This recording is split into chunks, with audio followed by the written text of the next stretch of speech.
नमस्कार दोस्तों, आज के इस वीडियो में ईपीएफओ के द्वारा भेजे जा रहे एक मैसेज के बारे में पूरी डिटेल से आप सभी लोगों को बताने वाला हूं। साथ ही दोस्तों, इस समय पीएफ मेंबर्स के लिए एक बहुत ही अच्छा मौका है अपना काम करवाने का, जिसके बारे में मैं आज के इस वीडियो में बताऊंगा। साथ ही ईपीएफओ के नए अपडेट से कितना कुछ घाटा हो सकता है पीएफ मेंबर्स को और एम्प्लॉयर्स को, इसके बारे में भी हम डिटेल से बात करेंगे। तो चलिए दोस्तों, आज का ये वीडियो शुरू करते हैं। अगर आप हमारे चैनल पर पहली बार आ रहे हैं तो चैनल को सब्सक्राइब कर लीजिए, बेल आइकन पर प्रेस करके ऑल नोटिफिकेशन पर क्लिक कर दीजिए ताकि हमारे आगे आने वाले सभी वीडियोस की नोटिफिकेशन आप तक पहुंच सके। तो दोस्तों, सबसे पहले बात करते हैं ईपीएफओ के द्वारा जो भेजा जा रहा मैसेज है उसमें क्या लिखा आ रहा है। तो देखिए, इसमें लिखा है, dear member please link your Aadhaar in the UAN through the online e KYC facility available on the member portal and Umang app to avail uninterrupted services of EPFO. The contribution will not be received WEF 16/2021 from UANs not seeded with आधार।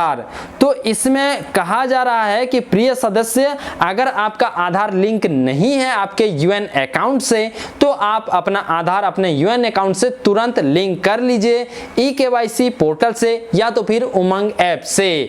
क्योंकि अगर आपका आधार link नहीं होगा तो 1 जून 2021 के बाद से आपका कंट्रीब्यूशन रिसीव नहीं हो पाएगा। क्योंकि इसके लिए, जैसा कि मैंने अपने पिछले वीडियो में बताया था कि ईपीएफओ ने साफ तौर पर कह दिया है, जिन पीएफ मेंबर्स का आधार उनके यूएन अकाउंट से लिंक नहीं होगा उनका ईसीआर फाइल नहीं किया जा सकेगा एम्प्लॉयर के थ्रू। और जब तक ईसीआर फाइल नहीं होगा, यानी कि ईसीआर में नाम नहीं जाएगा उस मेंबर का, तो उसका पीएफ भी जमा नहीं हो पाएगा उस महीने का। तो दोस्तों, इससे कितना कुछ घाटा हो सकता है, सबसे पहले ये जान लेते हैं। तो देखिए, इसमें पीएफ मेंबर्स को ये घाटा है कि उसका उस महीने यानी कि समय पर पीएफ जमा नहीं हो पाएगा। मान लीजिए कभी अगर उसने आधार लिंक कर भी दिया तो 2-3 महीने बाद जब एम्प्लॉयर उसका पीएफ जमा करेगा उस महीने का, तो एम्प्लॉयर को डैमेजेस, इंटरेस्ट और पेनल्टी भी भुगतान करना पड़ेगा। तो एम्प्लॉयर्स को यहाँ पर बहुत बड़ा घाटा होने वाला है। ये दोस्तों बहुत ही सीरियस मैटर है और आपको इसे जो है सीरियसली लेना चाहिए। अगर आप epfindia.gov.in के डैशबोर्ड में जाकर देखते हैं तो भाई यहाँ से आपको पता चलेगा क्या कि अभी भी ऐसे 1 करोड़ से ज़्यादा पीएफ मेंबर्स हैं जिनका आधार उनके यूएन अकाउंट से लिंक नहीं है। तो सोच सकते हैं कि ये कितनी बड़ी ताज्जुब की बात है और कितना ये सीरियस मैटर है। तो इसे आप सीरियसली जरूर लें। जिनका आधार और पीएफ की डिटेल दोनों में एक बराबर नाम, डेट ऑफ बर्थ, जेंडर है, तो फिर भी अगर आपका आधार लिंक नहीं है तो फिर आप गलती कर रहे हैं, और गलती ही नहीं बहुत बड़ी गलती कर रहे हैं। क्योंकि आप अपने खुद से ही आधार लिंक कर सकते हैं अगर आपकी आधार की डिटेल और पीएफ की डिटेल सेम है तो।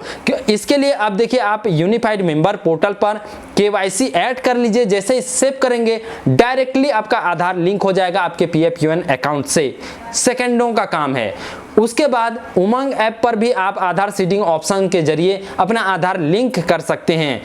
नहीं तो फिर आप epfindia.gov.in पोर्टल पर ई-केवाईसी ऑप्शन पर जाकर जो है अपना आधार लिंक कर सकते हैं अपने यूएएन अकाउंट से। तो एक नहीं भाई, 3 ऑप्शन है। तो आप तुरंत जाकर अपना आधार लिंक कर लीजिए। अगर आपने अभी तक नहीं किया है तो अपना आधार लिंक कर लीजिए।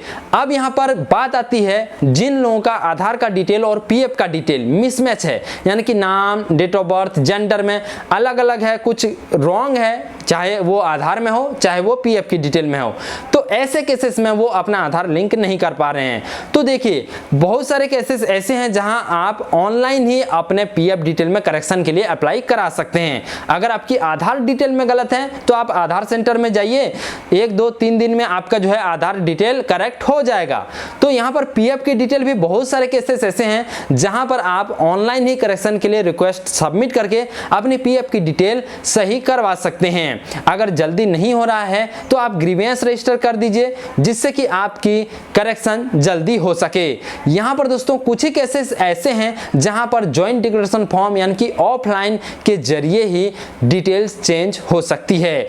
तो ऐसे में मौका यह है कि देखिए, जो एम्प्लॉयर जॉइंट डिक्लेरेशन फॉर्म भरने से मना करते हैं, आनाकानी करते हैं, उनको अब भरना ही पड़ेगा, क्योंकि उनको खुद को घाटा है। जब तक पीएफ मेंबर उनका आधार लिंक नहीं होगा उनके पीएफ अकाउंट से, तब तक एम्प्लॉयर उनका उस महीने का पीएफ कंट्रीब्यूशन जमा नहीं कर पाएगा, और जितना लेट जमा करेगा उतना उसको पेनल्टी, इंटरेस्ट, फीस वगैरह देने पड़ जाएंगे।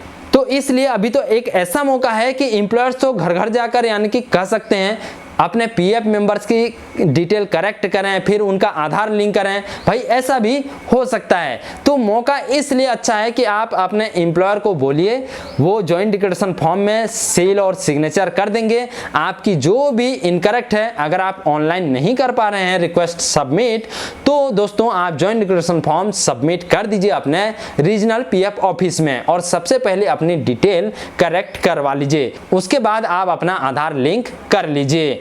तो दोस्तों इस वीडियो में आपको इससे जुड़ी सभी टॉपिक के बारे में आंसर मिल गए होंगे, सभी क्वेश्चन के आंसर आपको मिल चुके होंगे। उम्मीद है आपको आज का ये वीडियो पसंद आया होगा। प्लीज इस वीडियो को लाइक और शेयर जरूर कीजिए। हाँ, आखिर में ईपीएफओ से एक रिक्वेस्ट करना चाहूंगा कि हो सके तो कुछ और टाइम दे दे, ताकि पीएफ मेंबर अपनी डिटेल करेक्ट करवा के अपना आधार लिंक जल्द से जल्द करवा सकें। उसके बाद ही ये जो है नियम लागू करें, ताकि जो भी नुकसान या घाटा होगा पीएफ मेंबर्स को, एम्प्लॉयर्स को, उसकी भरपाई हो सके और वो नुकसान झेलना ना पड़े।